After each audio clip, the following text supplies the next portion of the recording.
Welcome back to the City Ramble, your home for daily Manchester City content. Joining me today is a man who would never negotiate with Daniel Levy, Mr. John Ashley. Hello, John.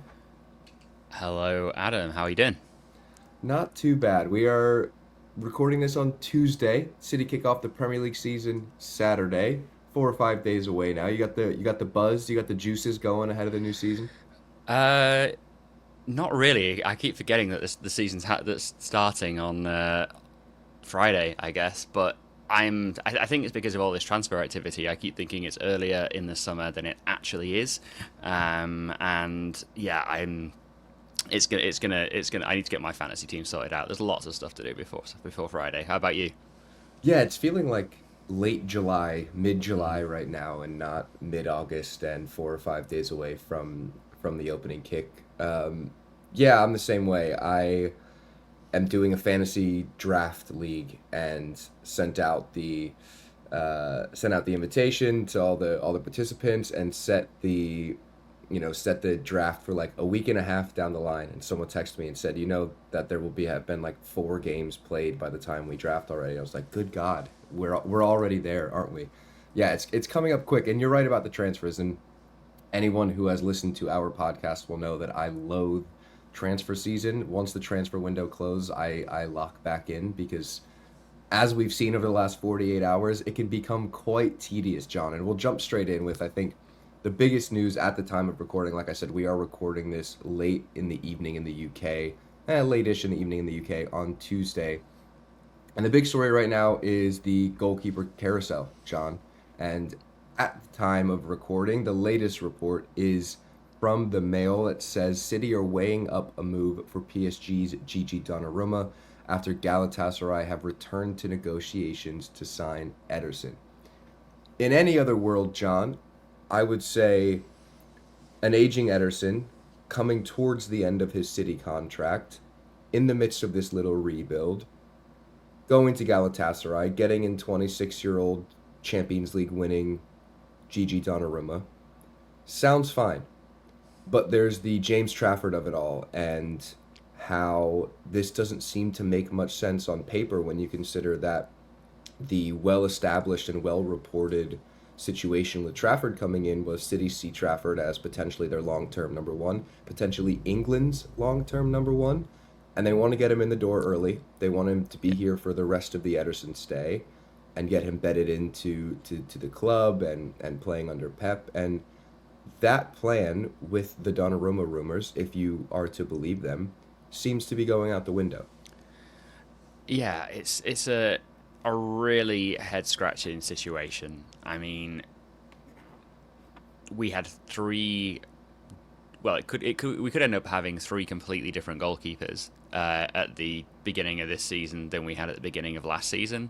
And those keepers have been there for it feels like a long time. Obviously, Ortega being the most recent of those signings, but it felt like a pretty decent dynamic between those keepers as well. If you remember back to Istanbul and the footage of Ortega and Scott Carson running out onto the field directly to Ederson, who made that save in stoppage time to hand City the win in that game. That doesn't feel like that would be the case in a situation where you've got Gigi Donnarumma and James Trafford in the same lineup. I feel like that's too competitive, if you know what I mean. Like having one keeper to push the other one is great, but I don't think this is a good recipe for James Trafford particularly. But I also think if the amount of pressure that would then be on Trafford if Donnarumma gets injured, or if I think that's not the kind of pressure that you want to be putting on someone like Trafford. And just considering the age profile, I mean, Mm-hmm. Donnarumma's 26. Goalkeepers tend to play later into their Yep. 30s than field players. And let's say he signs a long-term contract at City. I mean, you could see a world in which Trafford is gone in 2 to 3 seasons, or less than that if Donnarumma signed a long-term contract. I'm finding it hard to believe that City would make this move.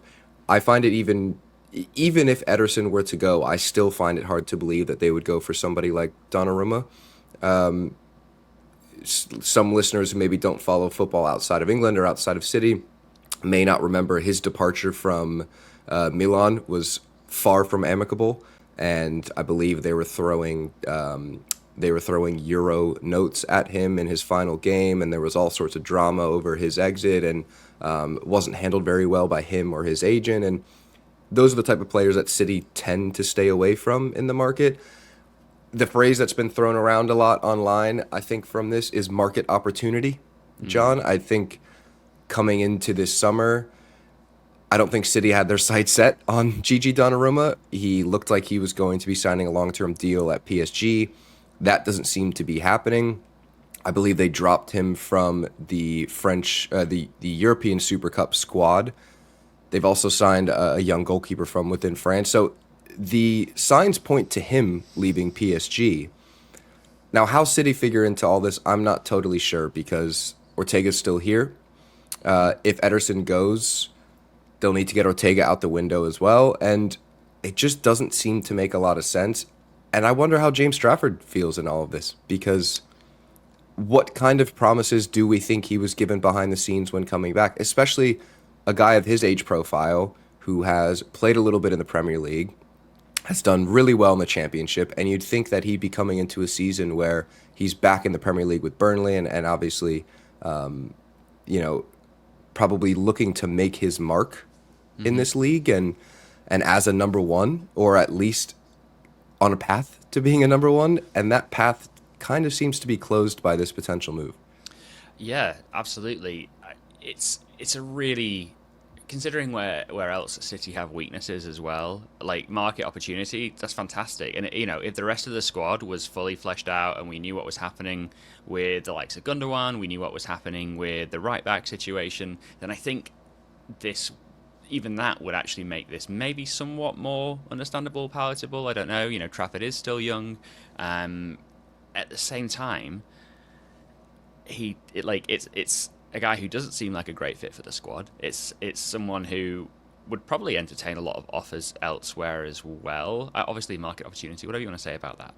But you know, surprised United. There've been rumours that United have been in for him. He would, you know, be probably an upgrade there. Chelsea, he'd probably be an upgrade for Sanchez at Chelsea. There are a couple of teams, Chelsea being a Champions League team, maybe that's why he doesn't want to go to United. But it seems a very, very strange thing all round to me, and it speaks to a bit of a disjointed transfer strategy under Hugo Viana, maybe. You're muted, mate.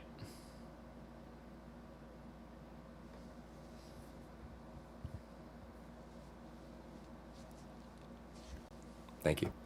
Let me ask you this. If City hadn't activated the buyback clause or the offer matching clause, as it seemed to be, for James Trafford, would you be a bit more bullish about this potential move for Donnarumma? If it was Ederson going out the door, Trafford wasn't here, potentially Ortega remains as the number two, and you bring in 26-year-old, fully fledged international, you know, Champions League winner, that seems to make a bit more sense if you're Hugo Viana.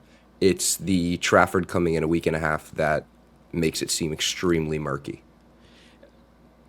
Partially, yes, but I also think that if the homegrown quota was already taken care of, for example, as well, then I could see a situation where City buy back Trafford now, maybe even loan him back to Burnley or something like that. He's on City's books. He is like the longer term guy. If we're bringing in Donnarumma on like a 2-year deal or something like that, it feels like it just hasn't been thought through, and market opportunity, we keep coming back to that word, but like very opportunistic. But like I'm just not sure that those kind of purchases are always, they very rarely seem to work out, especially for City. Yeah, I think I stand by, before we move on to Jack Grealish, Savinho, and some others, I stand by. I don't really buy into this story. I think there's okay. I think there's smoke, but I think fire is unlikely with the fact that Trafford has come in. And I think if negotiations for Ederson to Galatasaray ramp up a little bit more and we see some more smoke there, then maybe I'll buy into it. But even with the market opportunity, I don't think it makes all that much sense. But before we do move on to Grealish, Savinho, and some other stories, if you're watching on YouTube, please make sure you hit subscribe. If you are listening on audio, please hit subscribe, follow, leave a rating, and leave a review so we can get this show out to more Blues like you. John, Jack Grealish, officially a toffee, moving there on loan. There is a reported fee of £50 million with an option to buy at the end of the loan agreement in 2026.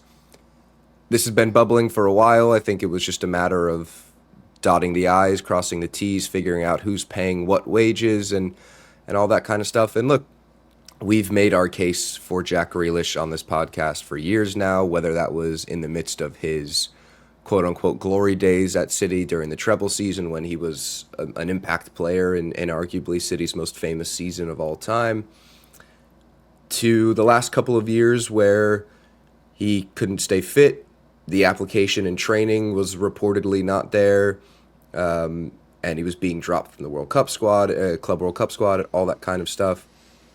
It's kind of a sour ending, you know. I think because of his personality, it doesn't feel as sour because the goodbyes have all been, you know, very heartfelt and everybody loves him as a human being. But it's a shame to see a player that, when he played, clearly made such an impact and was so important for the way that Pep Guardiola wanted to play the last few seasons, and he just couldn't stay fit. He couldn't apply himself, and it's a shame. I think that's really all you can say about it. I think it is a shame. The thing that has always struck me about Jack Grealish is he seemed like a footballer outside of his time. Like, I feel like if he'd been around like 2 decades before, he probably would have been kind of Ballon d'Or material. But because of just how, and I think, you know, he's kind of almost 30 now, or is he 30? Mm-hmm. Yeah, I think he might be 30 now. Yeah.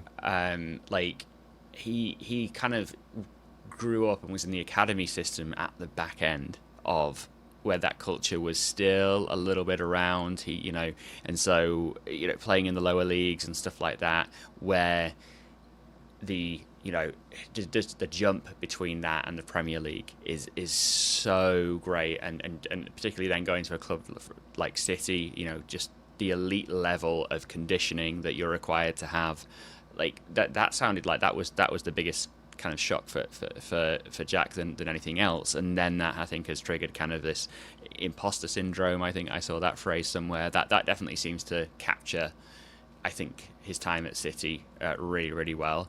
You know, coming off the Euros in 2021, where he was such a key player, like the subject of so much clamour for getting him started and stuff like that. And so, yeah, I'm sad that it hasn't worked out for him, but I'm also, you know, I wouldn't go back in time and not buy him on that transfer, because I think his role in the treble season was crucial to what City accomplished. Yeah, I completely agree. I have said publicly, I think we should pay Villa another 100 million for the role that he had just in that season alone. Yeah, listen, I'm more than happy to have a conversation about the last few seasons where he couldn't stay fit and he was dealing with all the well-reported issues. And look, a lot of the issues he was dealing with weren't on the pitch either. You know, he was dealing with mental health issues. I think his home was robbed at one point. And clearly he was just struggling to kind of keep up with not only the rigors of being a footballer on, you know, 300 grand a week and in one of the biggest teams in the world, as well as just the rigors of living life and having, you know, a family and a house and all that kind of stuff, which some people can't deal with that. And what I'm not willing to speak about with Jack Grealish was his quality and how important he was to City when he could play. You know, you think back to the final title-winning season, 23-24 season, when City won their 4th title in a row. And there was that little spell, you know, you think about the Copenhagen game where City finally got the treble-winning starting 11 back together, and we saw like 20 minutes of the greatest football we'd seen all season, and then I believe he limped off in that game with a hamstring injury. So, yeah, listen, it's going to go down, I think, as not a flop, not a failed transfer, but certainly a disappointing spell for a guy that had so much promise when he came in, and, you know, with the right I wouldn't say mindset, but with, if he could get rid of the things he struggled with and apply himself, he would have been, such a crucial player for City in a number of seasons. Let's move on from Jack Grealish, John, and stay on the wing. Savinho, one of the bigger stories this week and one of the more bewildering stories this week. We saw the reports on Monday that City and Spurs were reportedly in negotiations for a deal to send Savinho to North London. The latest that we have heard today at the time of recording from ESPN is that City sources are adamant they do not want to lose Savinho, and they will only bring in another attacker if the 21-year-old makes it clear to Pep and the club bosses that he wants to leave. So it sounds like there is an avenue for him to force his way out of the club, but other reports have suggested he has no interest in doing that. It sounds like maybe he sees the whole situation as a win-win. If he stays at City, he gets a similar amount of minutes to what he got last year, continues to develop in a more functioning team, we'd hope, this season. Fine. He's 20 years old. He's in his now second season in England. Or he could go to Spurs, maybe be a bit more of a main man, maybe get a little pay rise. And it seems like maybe a win-win for him. But on the City front, it's another deal that for me didn't seem to make all that much sense. After you maybe get him on a cut rate price from a CFG club in Girona, he comes over and through stretches of last season when the team was so dysfunctional, was a bright spot at times. I think he finished the season with the most assists and started to form a little bit of a partnership with Erling Haaland. And at 20 years old, it felt like, we don't know exactly what his ceiling is, but it could have been very high. So it's another deal that leaves you kind of scratching your head a bit. And look, as we said at the time of recording, it looks like this is not something that's going to happen, but just the fact that City were open to it leaves you scratching your head. It does. I feel like, obviously, the entire reason this has come about is because Spurs have kind of tested the waters. And I think the reason for them doing that is because obviously they've just lost Heung-min Son to LAFC, and James Maddison got what looked like a pretty serious injury in pre-season as well. So they do need, they're light an attacker. Kulusevski's still on the treatment table for a few more months as well. They need an attacker.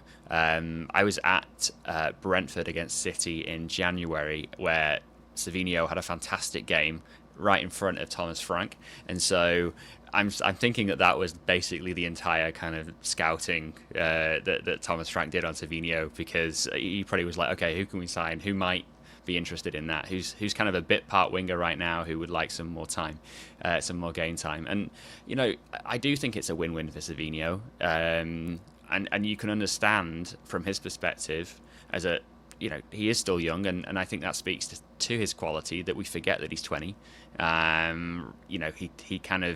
He plays so much like Mahrez, who was so experienced in the Premier League even by the time he got to City, that I think we automatically think that he's older than he is. So there's a lot of potential there left to potentially gain. At the same time, a move to London, more playing time, potentially, as you say, a little pay bump, like all of these things contribute to potentially turning somebody's head. And you can't, from Savinho's side, you can't blame him for considering it. And especially off the back of City not winning a trophy last season, Spurs did win a trophy last season, which I predicted, by the way. I think this is the first time I've been on the podcast since that happened. Well, so I'm just going to then claim that here's your I almost called it kudos. I got Mohammed Kudus on the brain. Here is your kudos. Yes, I'll take my victory lap right now. So yeah, I don't think it's going to happen. It seems like a stupid idea from City's perspective, unless it's really stupid money. But it doesn't sound like it's going to be that, even though it would, reflect a decent profit. But as you say, he was cut price in the first place. It sounds like it would have to be stupid money. The reports are suggesting that City aren't hearing offers unless they are an offer that blows you out of the water, and it's money they just can't turn down. And look, they've got Marmoush came in January.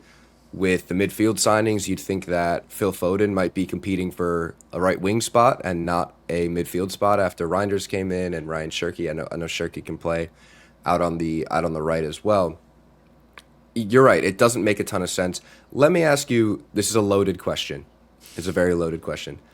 Do some of these deals? I think we have to bring up that there were little whispers of if this deal for if Savinho goes to Spurs, that City might start sniffing around Rodrygo from Real Madrid, which those links have been there for 18 months, 2 years now.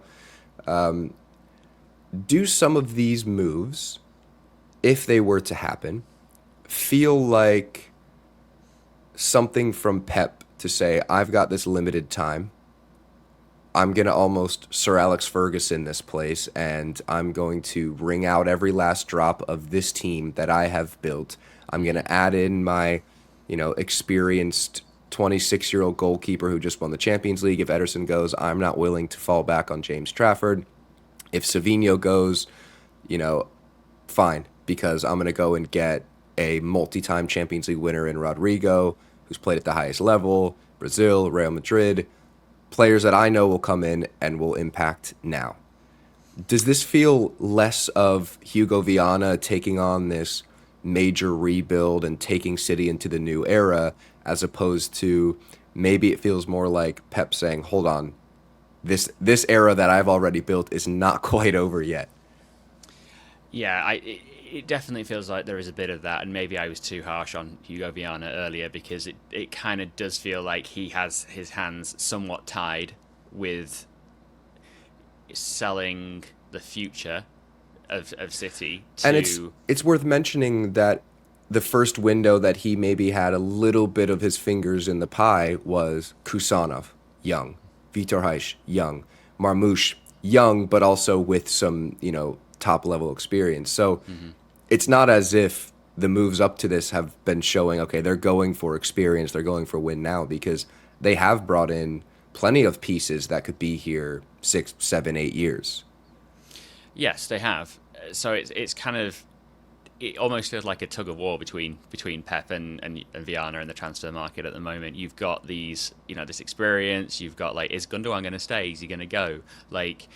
If he goes, then does that make letting De Bruyne go look like more of a mistake as well, because of what he could still offer?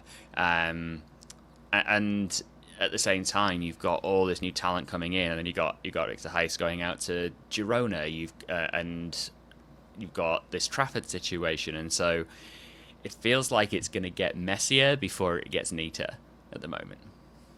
All right, before we wrap this up, and I think I do want to talk about the players that are already here at the moment and heading into the weekend against Wolves. Yes or no, does this deal happen? Ederson to Galatasaray? No. So I'm going to assume that it's a no for Donnarumma to City. Correct. Savinho to Tottenham?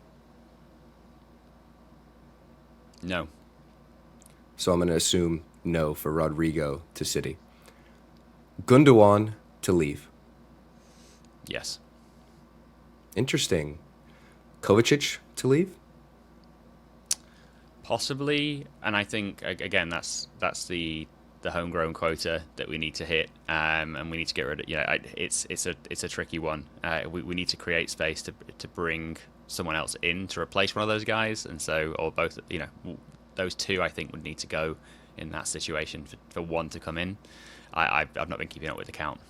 My only thing with Gundogan and or Kovacic potentially leaving is I wonder if there is a little bit of fear of how quickly Rodri will take to get up to speed and what version of Rodri there will be, particularly given that last season without him there was about 18 different amalgamations of 30 to 33-year-old midfielders to try and cover for Rodri, and obviously Reinders has come in, Nico Gonzalez came in the winter, and we've seen, Pep referred to him once as a mini Rodri, but then kind of, banished him to the bench since that moment.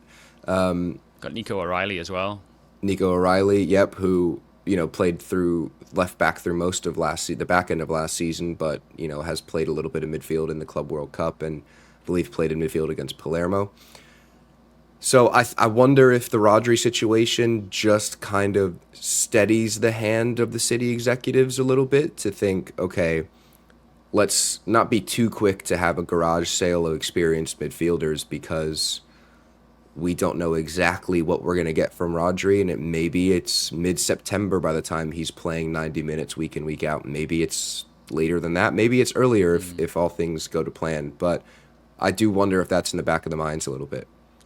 Yeah, and there has been a lot of squad turnover as well. Like starting all the new players is not going to be a good strategy in terms of cohesiveness and Premier League experience as well. I mean, talk about Rodri and how long he took to get up to the Premier League speed.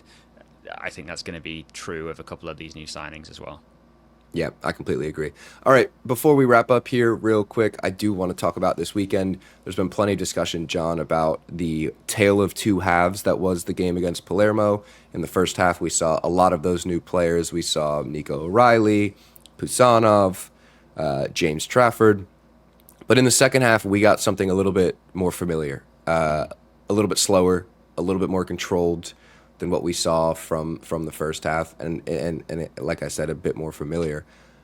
I'm assuming what we saw in the second half is what we're probably going to see from the start at Molineux on Saturday. Do you agree? Yeah, I think so.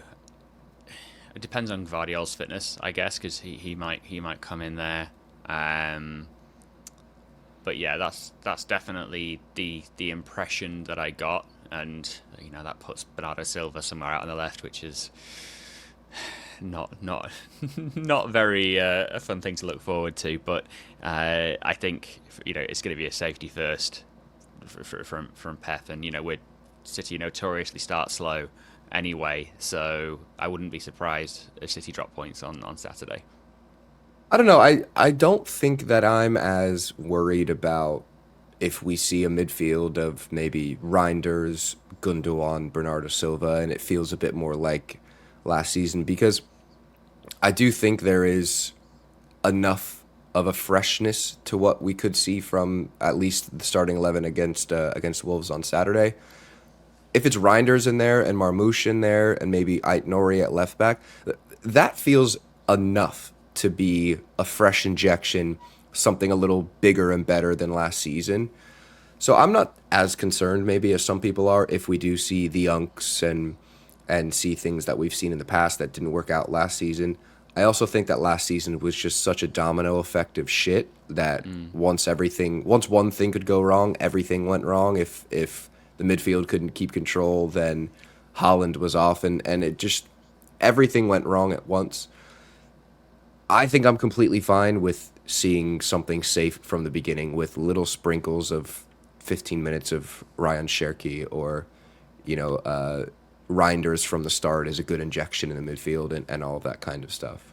Yeah, it's going to be interesting though because if we play the kind of 11 that you're talking about and Ait Nori's in there, the two fullbacks are Nunez and Ait Nori, Yeah. which is first game of the season, first like serious City game for Ait Nori being away at Molineux. That's just not. That's I true. don't know. And we've seen Nunez freeze under the Yeah. Molineux ire. I do think that Ryan Aitnori going back to Molineux he's going to have a bit warmer of a welcome than Mateus Nunes did. I think he left on pretty amicable terms. I don't think he's going to have many enemies in that ground, but we have seen, particularly from Mateus Nunes, that sometimes it could be a risk getting a meaningful start going back there. And I think Nunes starting there wasn't a game when he was in there to help replace Rodri, if I remember correctly, when Rodri was suspended after the red card against Forest. So you're right. And I do wonder if in the first few weeks of the season we never see Nunes and Ait Nori at the same time. I wonder if Ait Nori is starting, then maybe we see a Kanji or Kusanov out at right back and to give you that more, defensive solidity over there. Or if it's Nunes starting for a bit of width, then maybe we get Nathan Ake over at left back. So maybe we see some sort of combination of both things. That'd be interesting. I just think it's crucial for City to score first. If we score first, I'm confident. If we don't, I yeah, I don't back us to kind of make a comeback that early in the season.